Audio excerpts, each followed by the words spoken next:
sahabat pendidikan karakter. Pertanyaan lain dari Rick Olvire.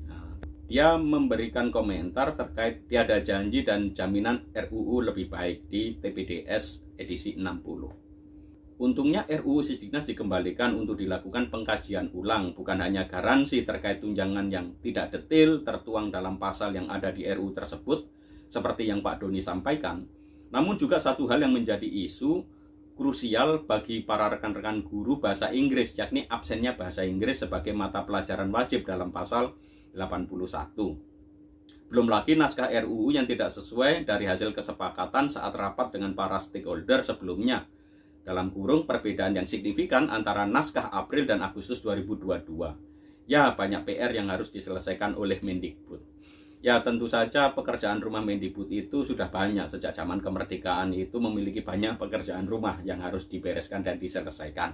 RUU ini dikembalikan untuk dikaji ulang, belum tentu kemudian apa yang dikaji ulang itu sesuai dengan harapan masyarakat. Karena sampai sekarang pun saya tidak melihat bahwa usulan masyarakat untuk membentuk panitia kerja nasional yang lintas akademisi, lintas praktisi, yang ditunjuk secara resmi oleh pemerintah untuk mengkaji ulang RUU Sisdiknas ini sampai sekarang tidak ada. Jadi belum ada. Maka sebenarnya dikembalikan pun untuk dikaji ulang, kita tetap terus mempertanyakan. Jangan-jangan nanti awal Januari tiba-tiba kemudian sudah disodorkan lagi, ya akhirnya nanti bermasalah kembali. Karena dalam proses pembentukan undang-undang itu harus ada dialog, komunikasi publik, partisipasi publik, dan tentu saja rasa memiliki dari masyarakat. Karena gagasan-gagasannya itu dipenuhi, aspirasinya mereka itu didengarkan oleh pemerintah. Lalu garansi terkait tunjangan yang tidak detail memang, karena intinya kan sebenarnya secara umum pemerintah itu ingin bahwa guru swasta diatur lewat undang-undang tenaga kerja, lalu kemudian guru negeri, guru PNS diatur lewat undang-undang ASN. Tetapi masalahnya di dalam draft RUU ini tidak ada hal yang lebih eksplisit yang untuk meyakinkan kita bahwa terkait dengan tunjangan-tunjangan itu akan terpenuhi. Nah, ini memang masyarakat harus lebih detail membaca pasal-pasal di dalam draft RUU-nya. Memang draft RUU tidak boleh terlalu detail, tetapi maksud saya harus ada normanya. Kalau normanya tidak ada atau normanya sangat umum, ya nanti di lapangan itu bisa dipelintir, malahan bisa dibelok-belokkan. Terkait dengan hal yang lebih pasti harus ada normanya. Dan itu akan memberikan jaminan kesejahteraan guru di masa depan. Lalu terkait dengan isu krusial bagaimana guru bahasa Inggris terkait dengan absennya mata pelajaran wajib, memang di dalam RUU ini tidak ada istilahnya kurikulum wajib yang terkait dengan bahasa asing. Karena di situ hanya ditulis bahasa Indonesia. Nah, memang kita harus memperjuangkan. Menurut saya sebenarnya Kemendikbudristek itu jelas tidak akanlah menghilangkan bahasa Inggris ya, mata pelajaran bahasa Inggris atau bahasa asing. Saya rasa ini hanya kekeliruan saja atau kekurang cermatan sebenarnya. Menuliskan bahasa Indonesia sebagai kurikulum wajib mata pelajaran itu tentu saja sesuatu yang bagus karena menjadi wajib untuk bahasa Indonesia. Tetapi yang menjadi persoalan adalah kalau yang dituliskan hanya bahasa Indonesia, lalu bahasa yang lain dibahas di mana? Tentu kita bisa berkelit bahwa Mas Doni pelajaran bahasa Inggris kan bisa dimasukkan dalam rumpun IPS ya. Ya tentu saja ini kurang tepat ya. Sebenarnya ya bahasa Inggris itu ya masuknya di dalam rumpun bahasa. Maka sebenarnya di dalam undang-undang yang sekarang ini sudah bagus karena pelajaran wajibnya itu pelajaran bahasa. Hanya kemudian tidak disebutkan secara eksplisit bahasa Indonesia.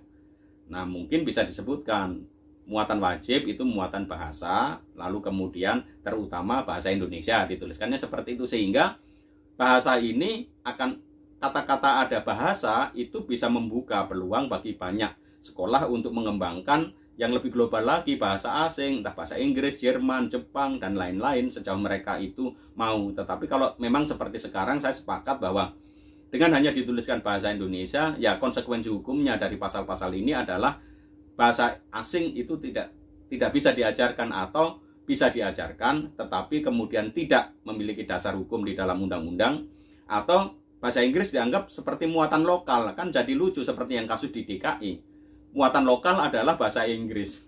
Jadi konsep muatan lokal itu sebenarnya juga tidak jelas di dalam maksud dalam muatan kurikulum itu. Sehingga muatan lokal itu bisa diisi apa saja dalam konteks yang sekarang itu. Apakah itu maksudnya Sehingga nanti nggak usah ditulis bahasa Inggris atau bahasa asing, tetapi dimasukkan dalam muatan lokal, kan juga tidak bisa. Ya, artinya muatan lokal itu perlu juga direview atau dicermati oleh pemerintah daerah, ya. Kemudian muatan lokal yang untuk sekolah, ya tentu saja tetap harus juga direview dan memang ada ruang. Tetapi yang menjadi masalah saat ini adalah kalau muloknya itu yang membuat adalah sekolah sendiri, misalkan nanti bahasa Inggris itu dianggap sebagai muatan lokal sekolah, maka guru yang mengajar bahasa Inggris ini ya bisa jadi kemudian tidak bisa menerima tunjangan sertifikasi, atau yang mengajar bahasa asing tidak bisa menerima tunjangan sertifikasi. Dan ini tentu saja akan terkait dengan bagaimana pemerintah mengatur konsep tunjangan sertifikasi di dalam konstruk draft RUU yang sedang dibangun oleh pemerintah.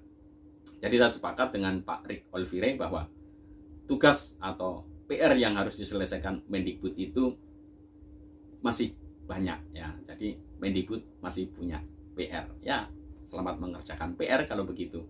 Ada satu tanggapan ya dari Mas Widi Rahmaya, yaitu guru itu profesi atau pekerjaan, yang mengatakan, mantap, harus dikawal terus. Guru memang profesi atau jenis pekerjaan yang profesional. Terima kasih Pak Doni. Terima kasih Mas Widi Rahmaya. Ini kalau saya lihat dari IP address-nya ini, Mas Widi Rahmaya ini dari posisinya tidak di Indonesia, dia ada di Amerika Serikat. Jadi terima kasih yang dari Amerika sudah ikut memantau perkembangan pendidikan di Indonesia ya Mas Widi Rahmaya. Ini sangat menggembirakan hati karena memang warga negara Indonesia dimanapun kita berada perlu tetap memberi perhatian besar kepada pendidikan di Indonesia. Dan saya sepakat bahwa guru itu memang sebuah profesi yang jenis pekerjaan yang memang profesional. Ya, memang kita tidak boleh mengacaukan antara jenis-jenis pekerjaan dengan pekerjaan-pekerjaan yang menuntut profesionalisme. Dalam arti profesional itu ada ilmunya, ada pendidikannya, ada proses uji kompetensinya, dan kemudian diberikan sertifikasinya. Nah, itulah yang disebut sebagai guru sebagai profesi, ya, guru sebagai pekerjaan yang profesional. Dan yang pekerjaan profesional ini tentu saja organisasi profesi yang akan mengatur bagaimana profesionalisme guru itu dikawal. Silahkan sampaikan pertanyaan dan komentar Anda di kolom komentar dalam kanal YouTube saya, Pendidikan Karakter Utuh.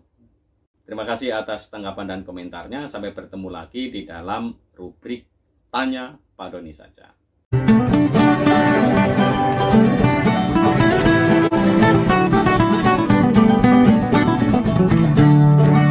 Tanya Pak Doni saja.